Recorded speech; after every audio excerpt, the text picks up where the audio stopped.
איפה אתה מעדיף שנדבר? פה. שם? נכון, זה המיקרופון, הוא מקליט אותך. רפאל הוא בן 3.5. הוא נולד בירושלים, אבל כרגע מתגורר עם אמו בבית החולים לילדים שניידר בפתח תקווה. כבר 9 חודשים שרפאל לא יצא מבית החולים. וזה כי החיים שלו תלויים במה שנראה כמו מקרר קטן שמחובר אליו. כל הכבוד, אלוף העולם. מה זה הדבר הזה שם? אתה יכול להסביר לי עליו? ברלין. מה? ברלין. ברלין. מה זה ברלין? מה התפקיד של הברלין? הוא מביא לב. ברלין זה השם המקוצר של המכשיר מתוצרת גרמניה. ברלין הארט. לב מלאכותי, חיצוני ונייד. אתה יודע למה אתה מחובר אליו? למה? הגעתי מלב.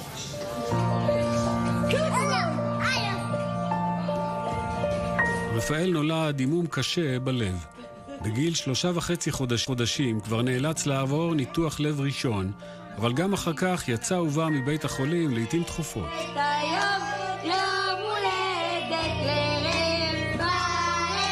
ילד אהוב על כולם, חייכן, שובה לב. דוקטור עמיחי רוטשטיין מלווה את רפאל מאז שהיה בן שנה. עברנו הרבה תלאות. עד שחשפוזים וטיפול נמרץ.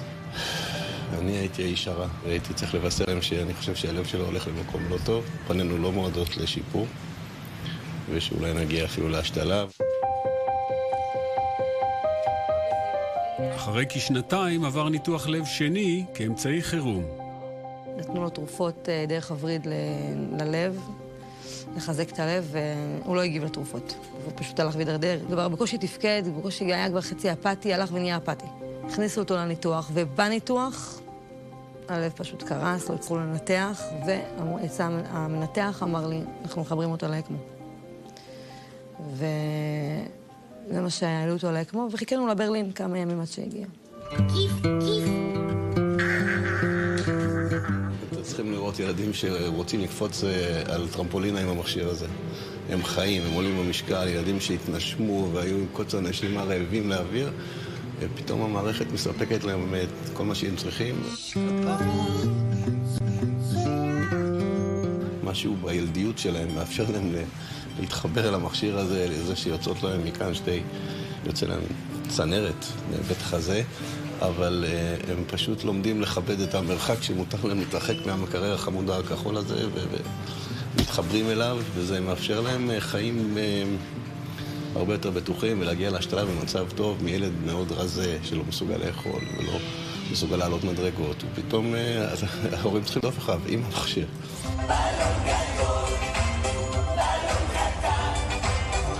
איך הוא התייחס כל התקופה הזאת ללב המלאכותי?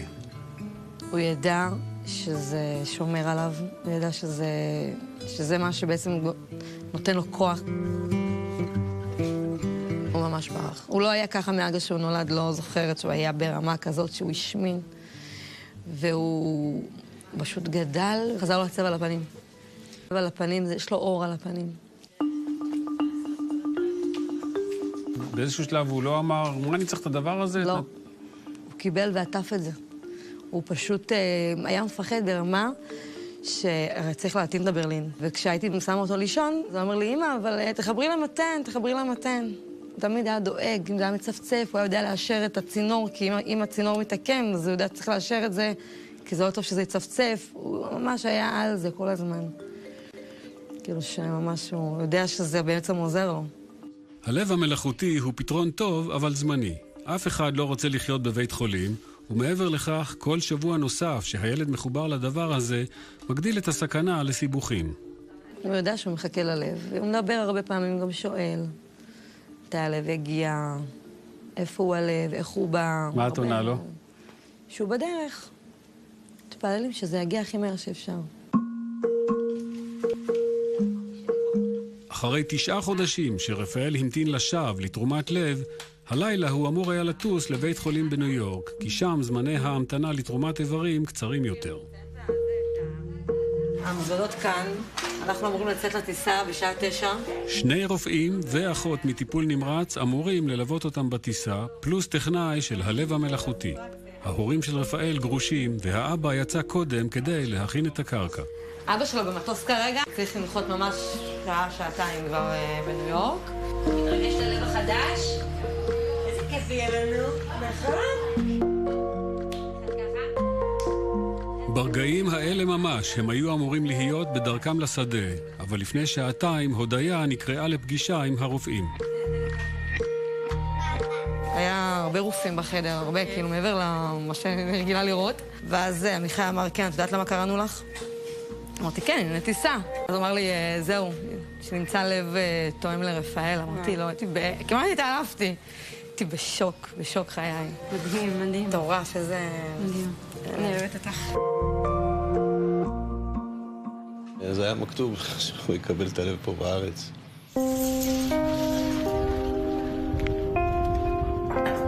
אצלה כבר יש את השקיות לקרח. בחדר הניתוח בסורוקה בבאר שבע, הרופאים עכשיו מנצילים. זה המונח. מנצילים את הלב שפעם עד לפני רגע. ליבה של ילדה בת 6.5.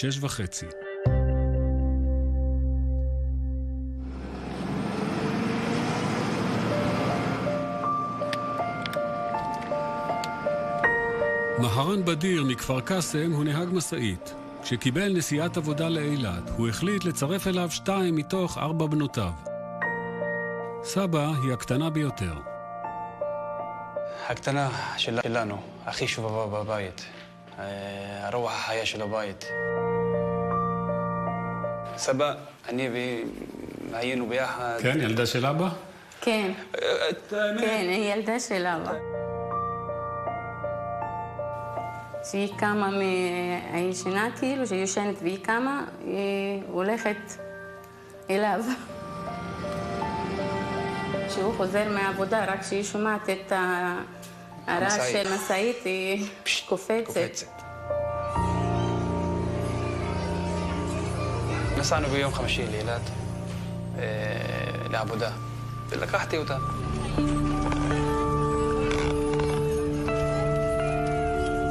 אמרתי, נעשה יום כיף, יומיים כיף. לקראת הערב הלכנו לאייסמול וטיילת לכל הלילה.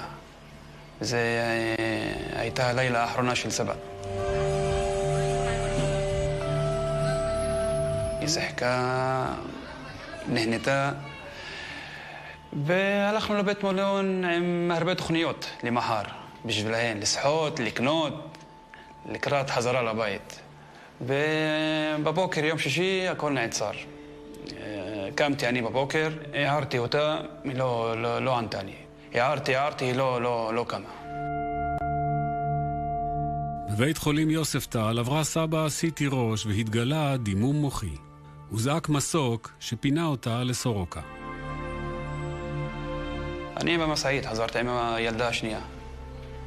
ודמיין לך כל הדרך.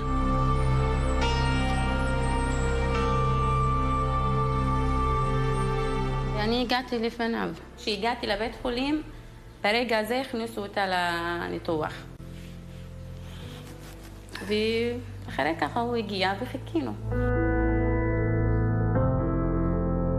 היום, מה אתה יודע? מה קרה? כנראה אחד הוורידים של המוח היה מהלידה לא תקין, היה חלש והתפוצץ. כעבור יומיים נערכה הבדיקה האחרונה. חזרו ואמרו לנו שחושך, אין. וזהו. קבעו את מותה. כן. כן.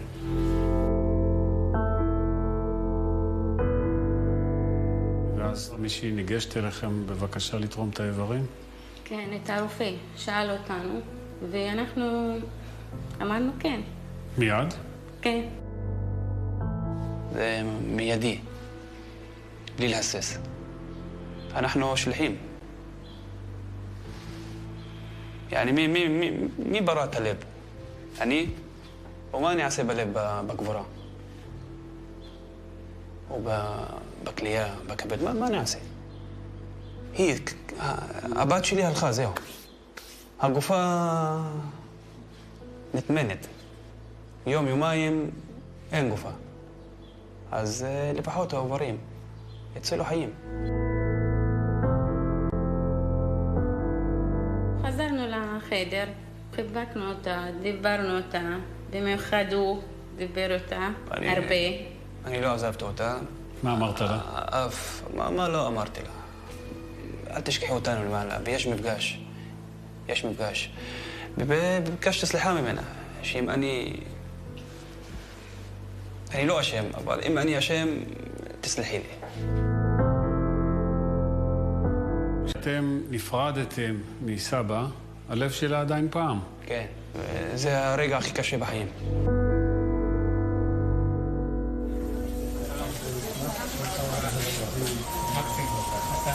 רגע שלא שוכחים, יש לנו משפחה אמיצה שבחרה להפוך את האובדן והכאב שלה לתקווה, לתת חיים לילד אחר במשפחה אחרת.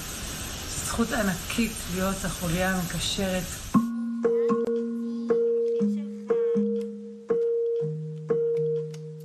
רפאלי, לאן תכף אנחנו יורדים? אביא לב חדש. נכון, להביא את הלב החדש.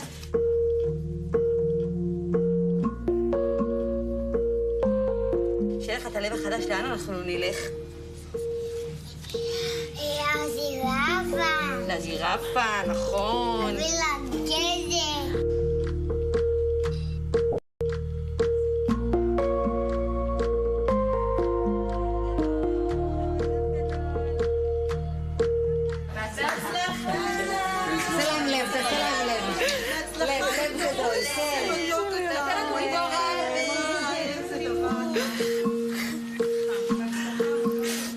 תודה לכולם.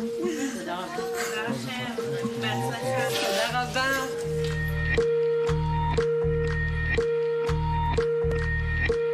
אני מחכה לך ואנחנו הולכים לג'ירפה ביחד, נכון? אתה רוצה לג'ירפה?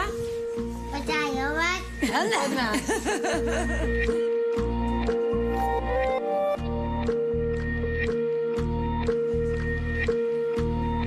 עושה אריה.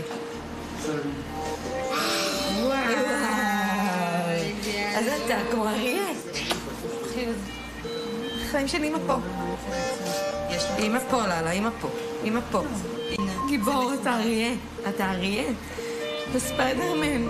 חיים שלי, שיהיה לך בהצלחה. בהצלחה, תודה רבה. רפאל כבר מורדם. בעוד 10 דקות דוקטור גבי אמיר יתחיל את הניתוח. התהליך שאני צריך לבצע לפני שהלב מגיע לוקח כ2.5 שעות. יש את כל המערכת של הלב המלאכותי שאני צריך להפריד, לנתק אותו בלב המלאכותי תוך כדי חיבור למכונת לב ריאות, להספיק בעצם להוציא את הלב החולה ולהיות מוכן לקבל את הלב מהתורם במהירות האפשרית. כלומר, יש פה חשיבות לזמן. הלב יכול לשהות מחוץ מה שנקרא איסקמיה קרה וחמה, מקסימום 6 שעות. וכמה שהתהליך מתבצע יותר במהירות, יותר בריא ללב. ולכן אנחנו מתזמנים הכל ברמת הדקה. אידיאלית, אני צריך להיות מוכן שברגע שהם מגיעים, אני כבר מוכן לתפור אותו ולהשתיל אותו בפנים.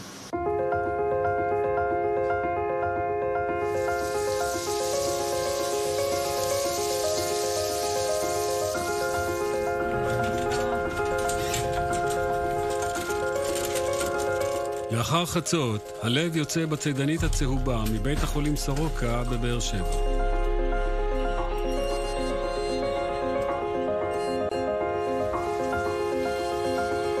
בינתיים, בפתח תקווה, הלב החולה של רפאל הוצא החוצה, וגם הלב המלאכותי, הברלין, נותק. זאת המכונה שמחזיקה את הילד בחיים כרגע. בדיוק. כמו שאתם רואים במוניטור, ובעצם לב אין דופק בכלל, לא כל הלב. יש לנו חלק אחד, הוא מדמה את הלב, ופה אנחנו מייצרים את הזרימה, כלומר כל הגוף. החלק הקטן הזה, בעצם הריאה המלאכותית, כאן אנחנו מחמצנים את הדם.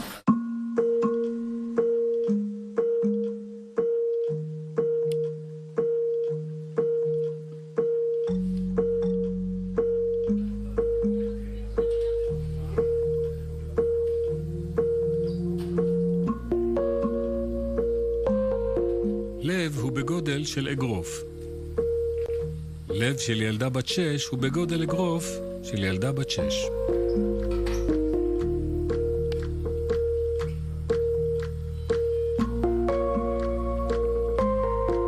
הנה המשאבה הקטנה שנותנת חיים.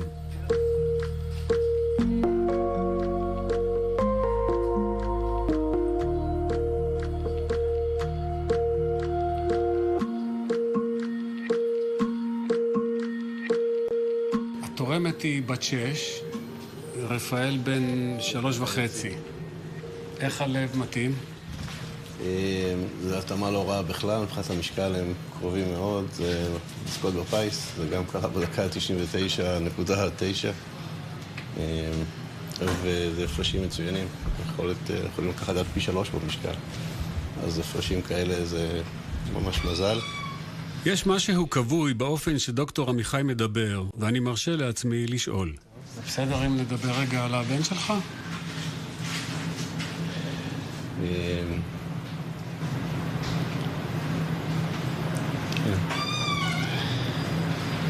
נראה לי עוד מעט שנה. ב6/6/25 הוא נהרג בח'אן יונס, הוא היה ילד מתנה. אני לא יודע איך מתחילים לתאר.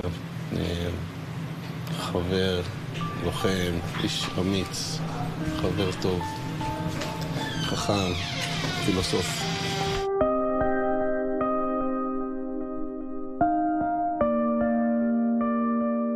העבודה שלך זו איזושהי נחמה? זה מחזיק אותי, יוציא אותי מהמיטה בבוקר כשלפעמים בא לי רק להישאר בפנים ולא לצאת לשום מקום. כמו היום בבוקר. אתה רק רוצה להישאר מתחת לשמיכה, ואז אתה מקבל את הידיעה שיש לב, ומתחיל מניע את עצמך והדברים קורים. תמשיך לחיות.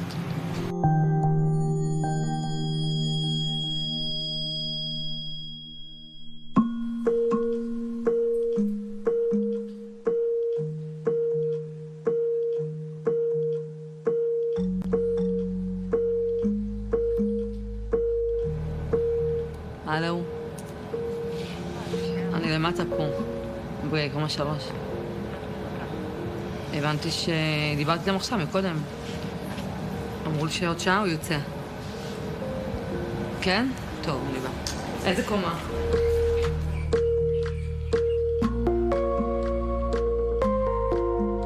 שלוש בלילה ורפאל עדיין בחדר הניתוח. עכשיו מתחילים לסגור את בית החזה. לדוקטור עמיחי יש בשורה. עובד יפה, מתכווץ יפה, ומתחילים דרך חדשה. זו התחלה טובה, וזה הכי טוב שיכולנו לקוות לו. הוא הגיע? מה? הוא פה? לא, זה ייקח כמה שעות, לאט לאט. רק הלב מחובר, בית חזה שלו ועובד. בסדר? יום תודה. ברוך השם, ברוך השם.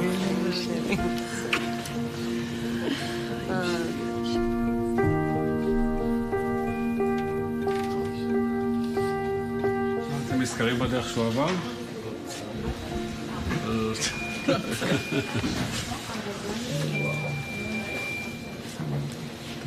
שנים. וואי.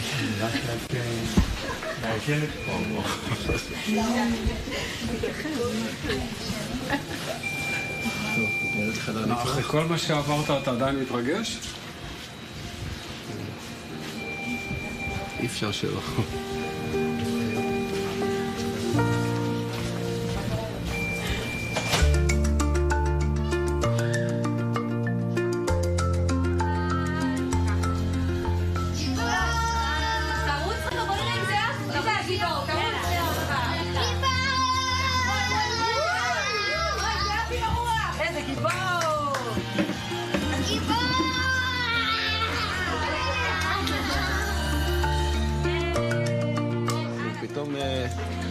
לומד ליהנות מהחופש ומהיכולת להיות ילד פעיל.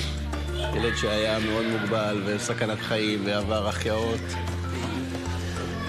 והיום הוא צורח ומאושר הביתה, הוא לא בטוח שזה איפה הבית שלו.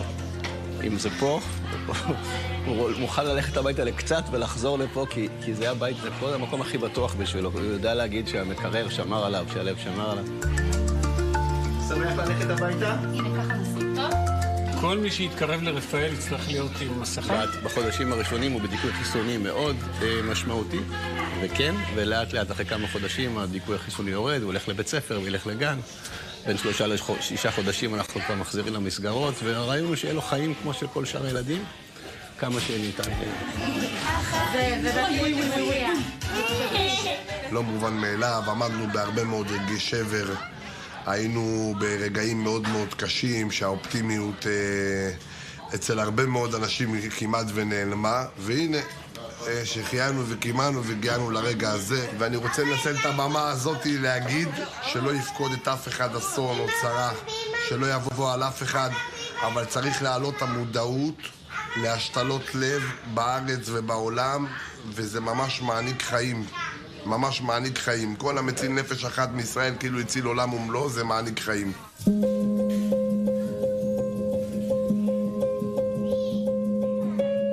וזאת לתעודה, כי אדרי רפאל עבר בחיוך, באומץ בגבורה, את משך אשפוזו במחלקה.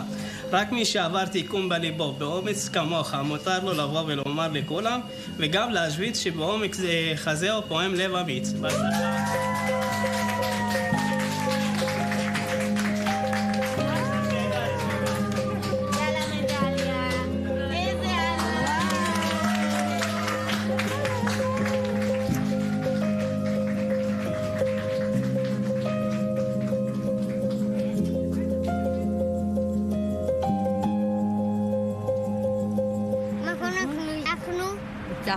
ניצחנו בגדול. והוא לוחם, לוחם אמיתי. נכון?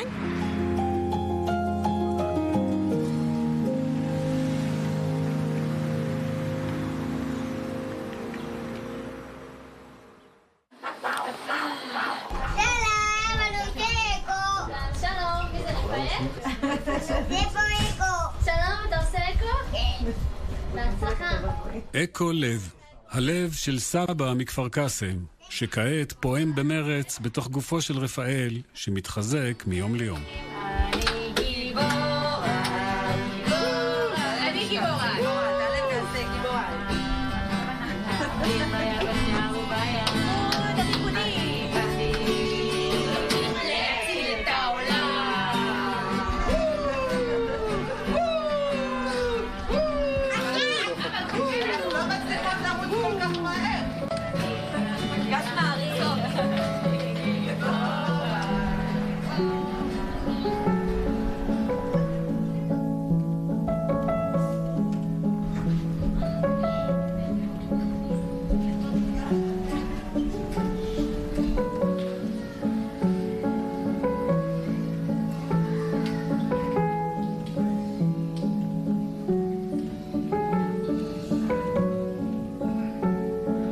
רפאל כמובן אינו יודע מי האנשים האלה אשר ליבם יוצא אליו.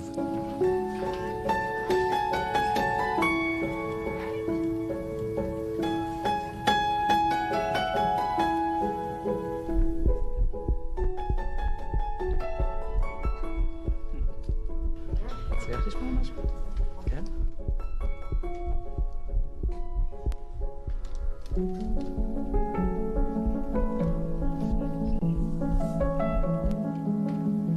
הלב של הבת שלי אצלכם.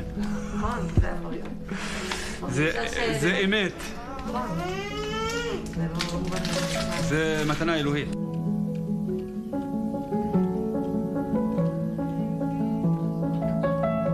שימשיך לדבור. אמן.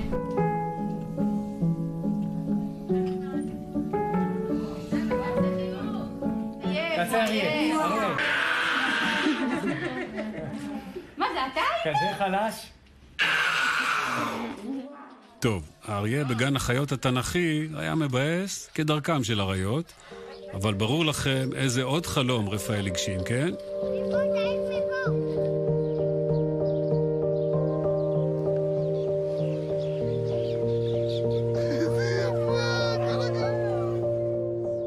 לפני לא הרבה שנים ילד כמו רפאל לא היה שורד.